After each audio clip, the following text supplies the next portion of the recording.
Então, estamos aqui com João Valença, dia 2 de dezembro de 2015, na sala da coordenação do curso de História. São 10 horas e 30 minutos, estamos na sala eu, Nonato, Paulo, Vitor, Arilene e o próprio João Valença. Para dar um início da nossa conversa, eu perguntaria a Valença, dentro da trajetória acadêmica dele, como é que ele foi se aproximando das temáticas relativas ao ensino de História. Pois a gente vai procurando na memória um ponto formal para iniciar essa conversa. A minha graduação foi em Ciências Sociais. Eu gostava muito de História na época de minha escolarização, se chamava em primeiro e segundo grau ainda. E eu comecei os estudos em Ciências Sociais em 1980. Havia uma ênfase forte, né, de uma certa leitura do marxismo, né, que embasou essa nossa formação inicial. E o que eu descobri, acho que meio intuitivamente, é que certos conceitos, certas categorias, né, das ciências sociais, né, da sociologia, em parte da antropologia, só ganhavam sentido quando eu fazia a relação com aquilo que a gente chama de uma maneira mais formal de conhecimento histórico, né, com as leituras que eu tinha da historiografia, né, que eram bem diversificadas e bem superficiais. E a partir daí, então, o meu interesse pela historiografia, né, basicamente era puramente a historiografia, foi crescendo, foi se acentuando. E no próprio curso de Ciências Sociais eu identifico um momento que eu considero decisivo, que foi quando nós cursamos duas disciplinas obrigatórias, né, que se chamavam História Econômica, Política e Social do Brasil, né, e História Econômica, Política e Social Geral. O título era imenso, para caber em 60 horas. Mas essas disciplinas foram decisivas porque os professores trouxeram, né, aí sim, né, indicações de fontes historiográficas, estrito sensu.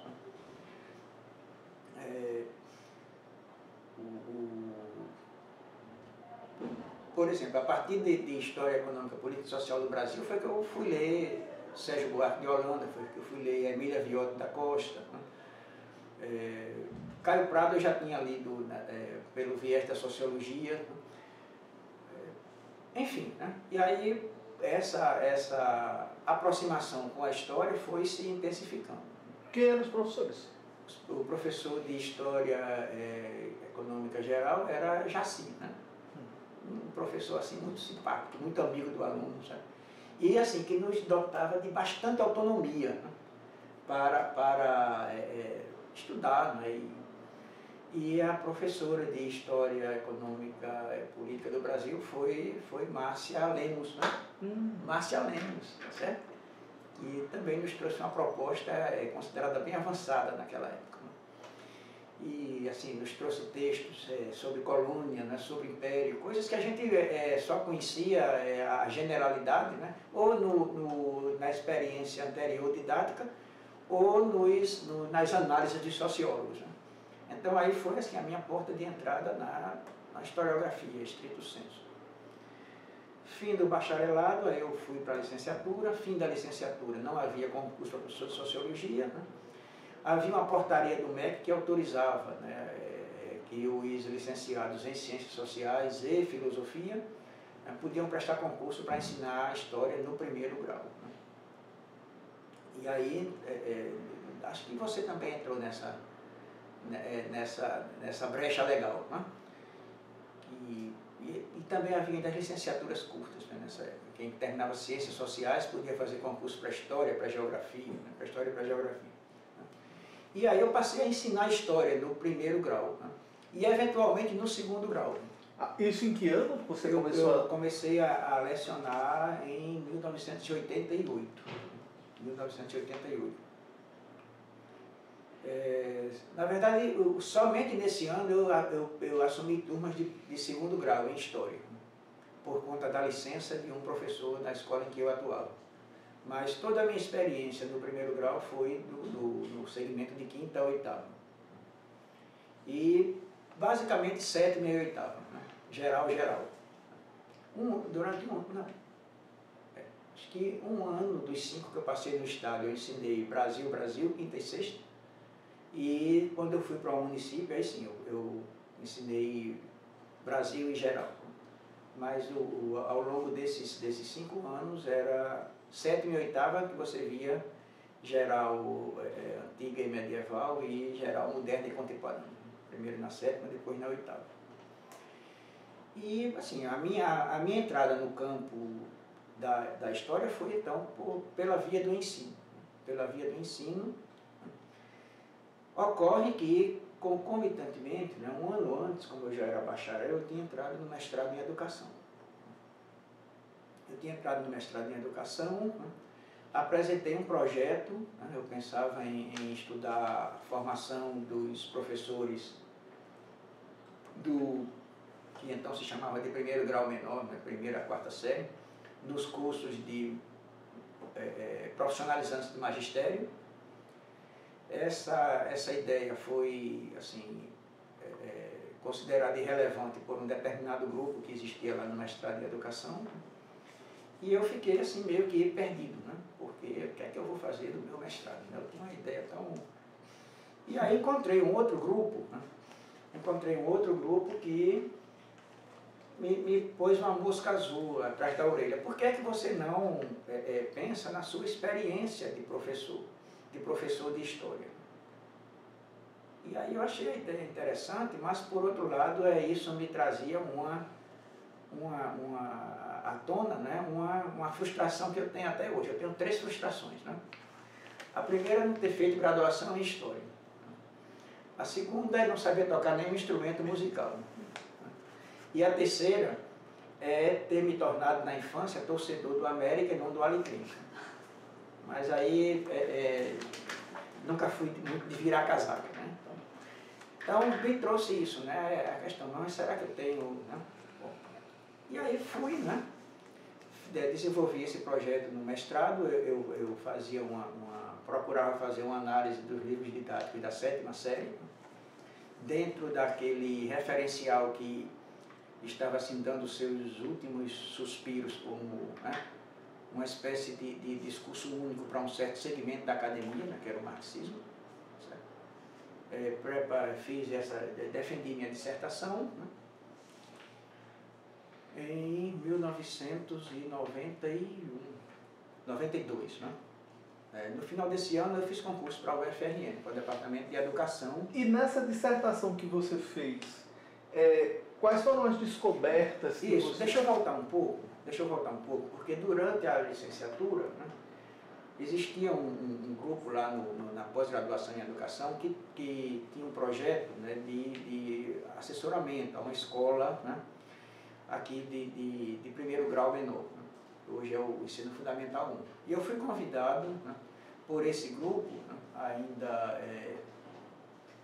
ainda durante a licenciatura, né, para ser voluntário nesse projeto, isso em 1987, 88, antes de ingressar mesmo não, minto, né, foi um pouco depois. Eu comecei a estudar com esse grupo em 87, 88, mas fui convidado para participar desse projeto de 88 para 89 em função de estar ensinando História no primeiro grau. Então me convidaram para assessorar o ensino de História de primeira a quarta série. Quem era esse grupo? Esse grupo era Maria Salonil de Ferreira, Adélia Alice de Medeiros, né, Márcia Maria Gugel Ribeiro, Maria Aparecida Queiroz. Deixa eu ver se havia mais alguém. Se não me falha a memória, essas eram as pessoas né, mais presentes nesse primeiro momento. E a partir daí eu comecei de fato a trabalhar na pesquisa em ensino. Né? Em ensino, não necessariamente ensino de História. A gente ia discutir, montava as propostas, né? e trabalhava a parte metodológica, a parte de conteúdo com as professoras. Depois que eu entrei na universidade, eu acabei coordenando esse projeto, né? Ele se encerrou quando eu coordenava. E depois ele tomou uma outra forma, né? Mas aí eu já não me integrei mais nessa outra forma desse projeto. Enfim, né? E nesse meio tempo eu concluí a minha dissertação. Aí você pergunta sobre a dissertação. Mas antes disso, nesse projeto o objetivo era estudar as práticas que existiam? Era assessorar a implantação do segmento de primeira a quarta série numa escola que oferecia o curso profissionalizante de magistério, para que esse segmento de primeira a quarta servisse de campo de estágio para as professorandas. Fazia uma articulação. Isso. Da formação do professor. Ele começa como um projeto de extensão e depois se torna um projeto de pesquisa. Tinha um nome assim bem pretensioso, era uma escola para a escola. E qual era a escola? Berílio Vanderlei. Estadual, né? Escola Estadual Berílio Vanderlei. Certo. Bom, aí agora eu retomo a discussão da dissertação. A dissertação, né? A dissertação tem por objeto os livros didáticos de história, da 7ª série. E aí a intenção que acho que eu consegui pôr parcialmente em prática foi trabalhar nesses livros, né, a forma como os autores tratavam as noções de história, né, história e tempo. Eu não lidava ainda com o conceito de tempo histórico nessa época. Eu não pensava esse conceito ainda, né, eu só vim aprendê-lo depois. Né. E com os conceitos de cultura, civilização e modo de produção. É um trabalho fundamentado no referencial marxista, mas foi a partir do exame de qualificação desse trabalho que eu encontrei assim, um outro caminho para, digamos assim, entrar mais no campo da história. Né? E aí, assim, eu tenho uma dívida impagável com um professor aqui do Departamento de História, que é o professor Wycliffe Andrade Costa. Ele foi um dos meus examinadores, né? E além de ter me alertado para que eu não escrevesse muita bobagem no texto final da minha dissertação, né? Ele me deu 2 indicações, não sei nem se ele lembra disso mais hoje, né? Aparentemente díspares. Né? Ele me sugeriu que eu fosse ler Zé Honório Rodrigues, os textos metodológicos, né, de Zé Honório Rodrigues, e que eu fosse ler Brodel. Enfim, né, essas sugestões que são decisivas, né, para uma vida. Né? E eu segui, né, o conselho do professor. Né? E isso realmente ampliou, né, a visão do campo de história. Né, para mim, que não tinha essa formação de base em história, isso aí foi o descortinar de certas especificidades desse campo e também da pluralidade. Né? Foi somente aí que eu consegui ver a aproximação intensa, né, entre o que eu passei a entender como escola de análise, né, e a antropologia, que eu já trazia lá da minha formação de ciências sociais. Aí imagine, né, eu tinha mares nunca antes navegados para desbravar. Né? E aí eu me tornei docente aqui da UFRN, do Departamento de Educação, e nessa época, né, eu parei de ensinar história. Por quê? Né? Quando a gente chega, aí o departamento manda a gente para onde tem espaços vazios. Né? Os professores dos fundamentos estavam todos em pós-graduação no sul do país.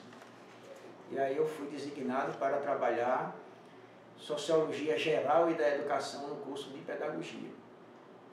E a professora da prática de ensino, naquela época não era estágio, era prática de ensino, né? No curso de Ciências Sociais, ela não lembro se ela tinha se aposentado ou se ela estava afastada, e eu fui designado para a prática de ensino em Sociologia. Então isso me afastou assim, temporariamente da docência em História. Mas eu continuava lá no projeto de pesquisa, lá do Berílio Vanderlei.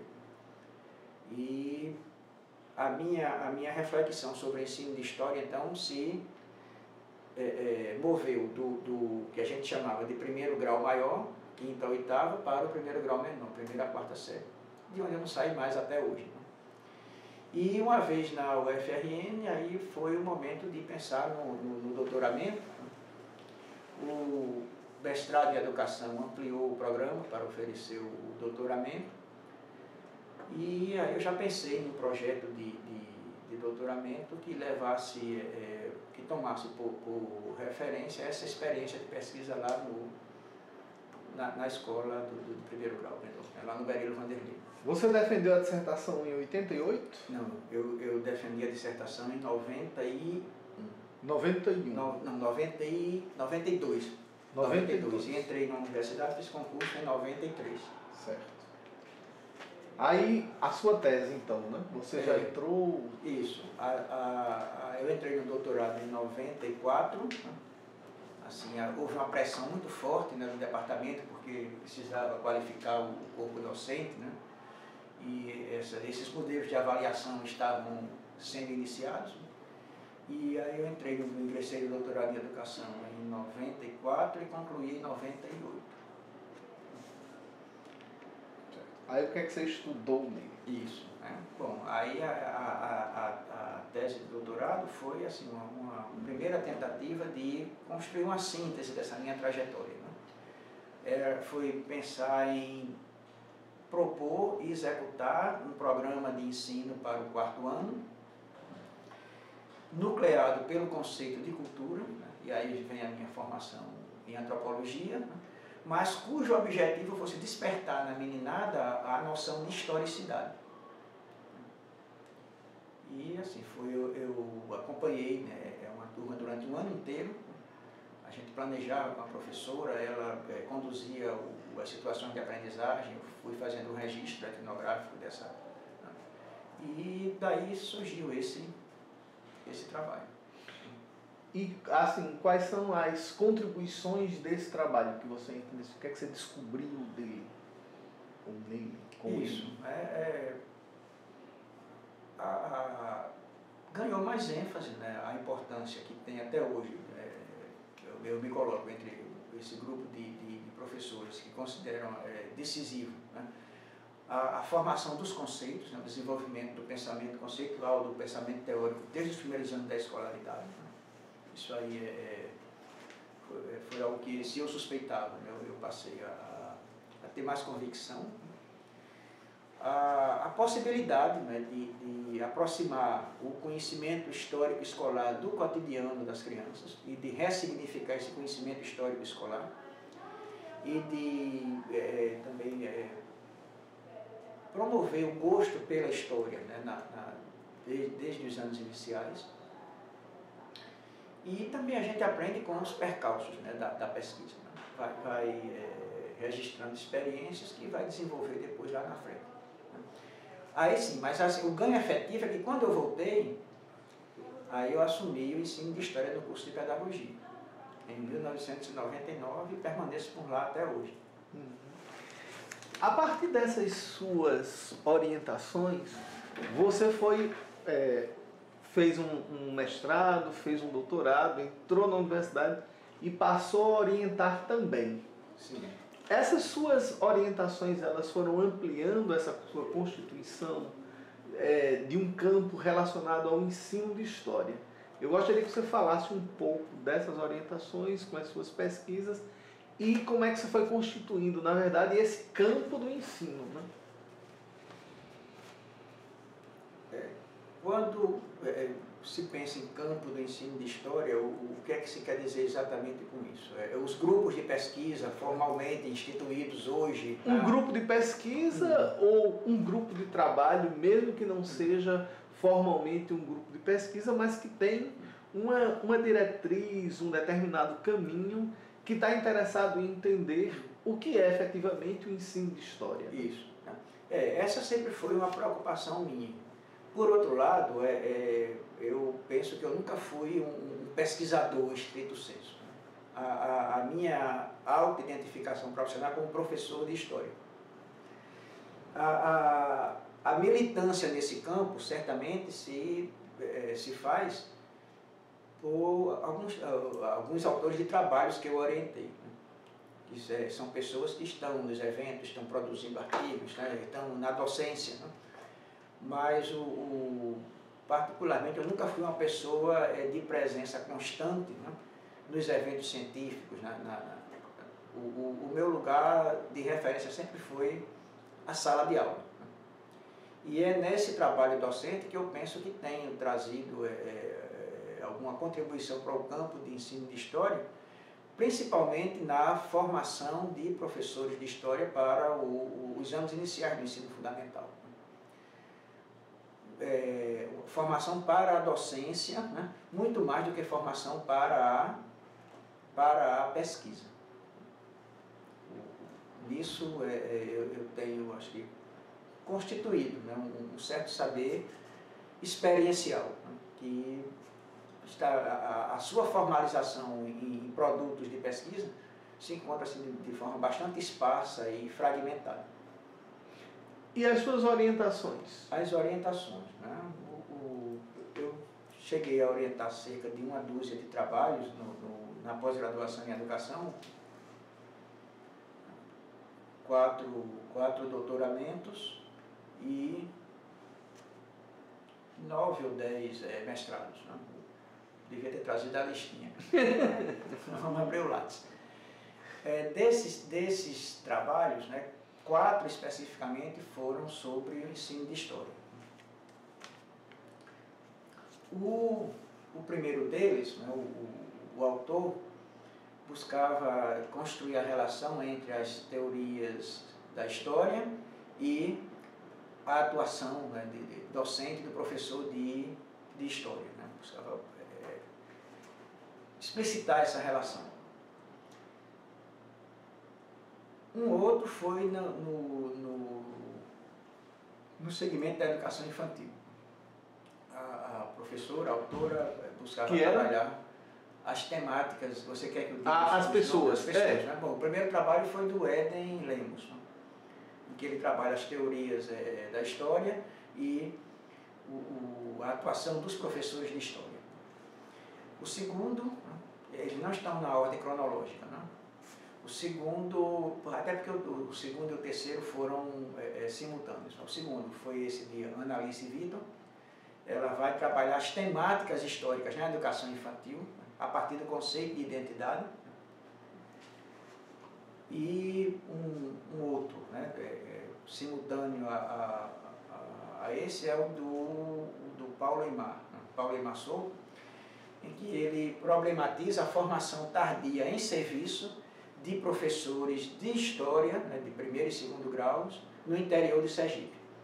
Professores esses que, em diversos casos, só tinham a formação até o segundo grau e já ensinavam história no primeiro e no segundo grau.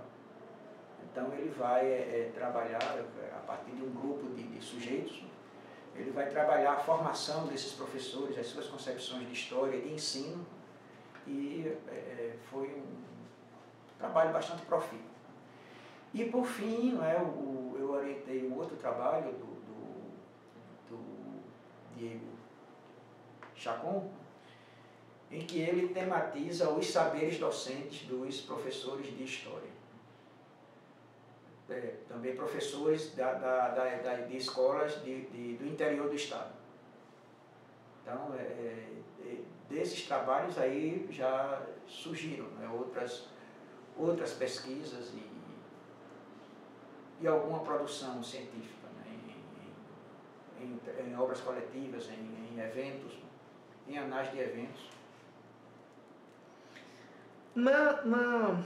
Na sua avaliação, quais são os principais momentos que vão marcar esse campo do ensino de história especificamente? É um pouco daquilo que a gente vinha conversando aqui antes de gravar. Né? Assim, eu nunca parei para pensar especificamente nessa questão, a não ser no dia que você me passou esse roteiro. Né? Eu passei a refletir, né? E, sim, o que a gente tem lá no final dos anos 1970, 1980, né, são algumas obras, eu diria, pioneiras de crítica ao ensino de história. Né? Até porque, em meio à crise do Estado autoritário, já era possível se produzir, né, alguma crítica a partir de referenciais que antes eram considerados subversivos, né, nas décadas anteriores. E, sim, eu penso em algumas obras fundantes dessa crítica e desse campo.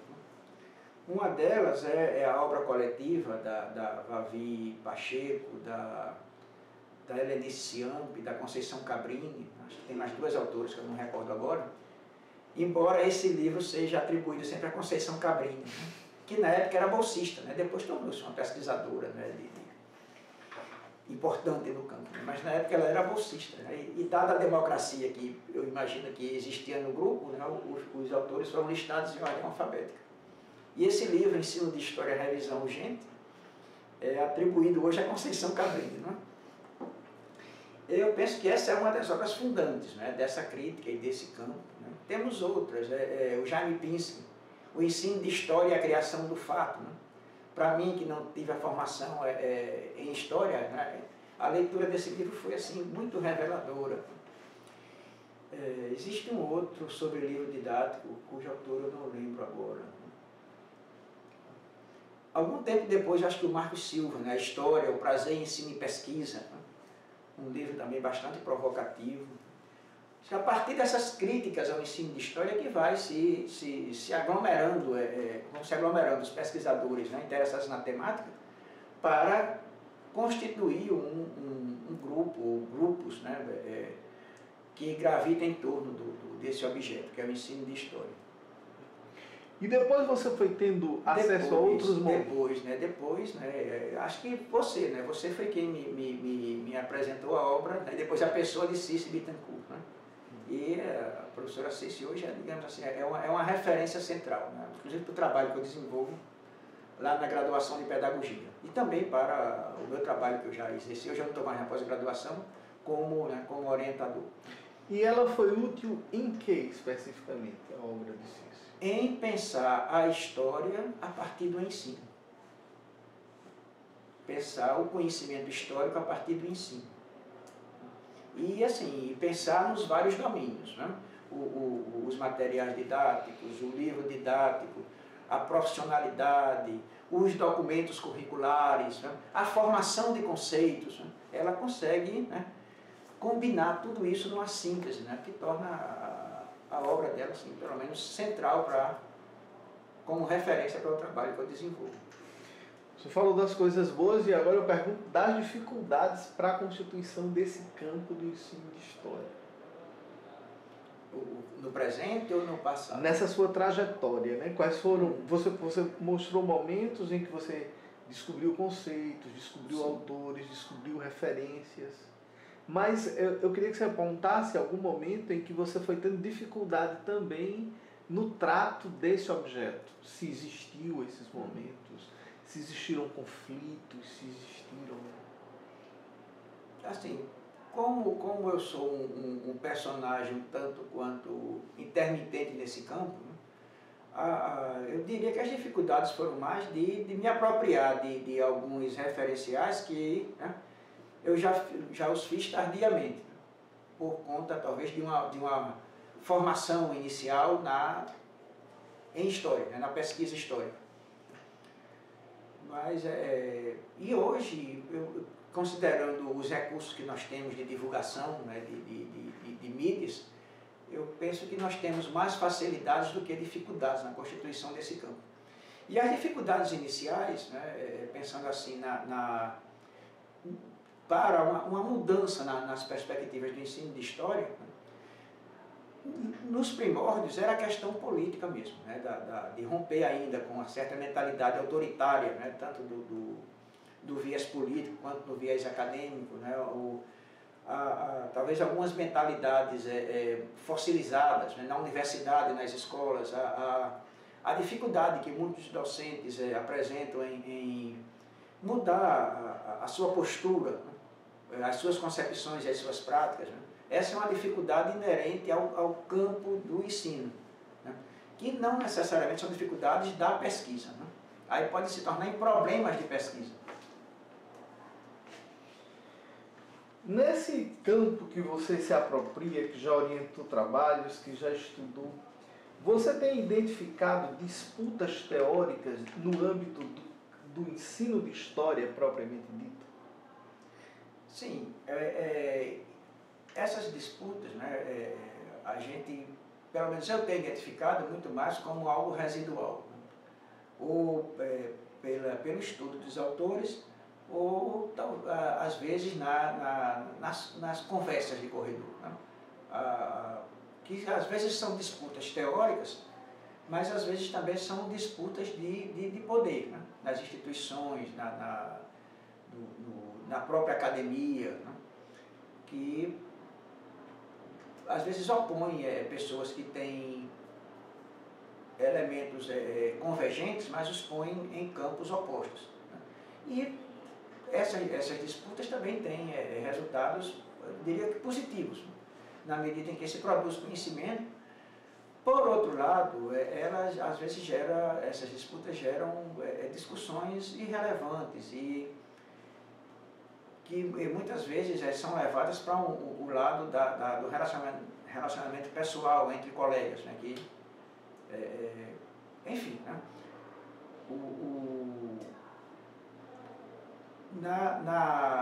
No fazimento desses trabalhos, às vezes esses pontos de disputa são identificados no momento em que pessoas de fora vêm para os seminários, que a gente chamava antigamente de exames de qualificação. Posições que, em princípio, nós e os orientandos considerávamos convergentes, né? Às vezes é alguém que vem com uma outra leitura, de um outro contexto, aí põe algumas ressalvas. Mas você consegue diferenciar autores que pensam diferente com relação ao ensino, que têm realmente perspectivas teóricas diferentes com relação ao ensino de história, ou essas disputas elas não são evidentes? Eu penso mais nas convergências, né? Em princípio, se quer um ensino de história que seja significativo, que vá além de uma leitura passiva da historiografia escolar ou da fala de autoridade do professor ou do autor do material didático, que o estudante possa, a partir do conhecimento histórico, aprender a ler e a se posicionar na realidade. Isso eu penso que é algo comum, né? Aos diferentes polos, né? Às vezes a gente identifica uma disputa, digamos assim, na devoção mais exacerbada de um ou outro colega por algum autor estrangeiro, né? E, enfim, particularmente eu julgo esse aspecto bastante secundário. Acho que a causa principal é legitimar, né? Não apenas legalmente, mas como parte da nossa mentalidade, da nossa cultura escolar, né? Legitimar o ensino de história como algo significativo, importante, né? Para quem ensina e para quem aprende, né? Para quem ensinando aprende, para quem aprendendo ensina. E eu acho que isso é um ponto de convergência nesse campo. Ou nesses campos, né? Talvez o plural aí já seja... Por essa sua experiência do ensino e das pesquisas, quais são as questões assim, inquietantes do ensino de história hoje que apontam novas pesquisas? Que pesquisas é que precisam ser feitas, que você acha que estão aí para surgirem novos grupos, novos pesquisadores? O interior da sala de aula, né? O interior da sala de aula, pesquisas em que os pesquisadores se debrucem sobre, né, a caixa preta que ainda é o espaço interno da sala de aula. Nós temos boas generalizações sobre concepções de história, críticas aos materiais, sobre o perfil desejado para um docente, né, sobre o docente como um pesquisador, né, como um produtor de conhecimento e não apenas um reprodutor da cultura acadêmica. Acho que nós já avançamos muito nesses campos, né? A contribuição dos professores, historiadores para as legislações, né? Temos agora um bom debate da Base Nacional Curricular Comum. Um espaço a ser desvendado é o espaço interno da sala de aula. Como professor de História, né? Seja ele graduado em História, né? Ou tenha outras histórias, né? Como esse conhecimento histórico está sendo trabalhado no interior da sala de aula, seja lá com os pequenininhos, seja com os maiores, com os adolescentes, com os adultos, que aí daria uma pesquisa para muitos anos. Bom, o espaço, as questões que a gente tinha montado no roteiro, elas foram contempladas e o espaço agora é seu para você fazer as observações que julgar conveniente. Bom, eu não agradeci de início, mas agradeço agora, né, por ter sido lembrado nesse estudo. E, assim, mesmo correndo o risco de soar ingênuo, eu tenho uma posição bastante otimista, né, em relação a esse campo. Considerando lá o seu ponto de partida e a maneira como ele se acha organizado hoje, né, pelo menos 5 ou 6 eventos, né, nacionais sobre ensino de História, publicações, né, publicações físicas e virtuais. Né. Então, a gente tem muito que comemorar essa conquista, né, e cada vez mais fortalecer e consolidar, né, esse campo. Eu acho que esse estudo vai nesse sentido. Tá bom. Então, obrigado a você pela entrevista e a gente vai fazer a edição e entra em contato com você outra vez. Tá.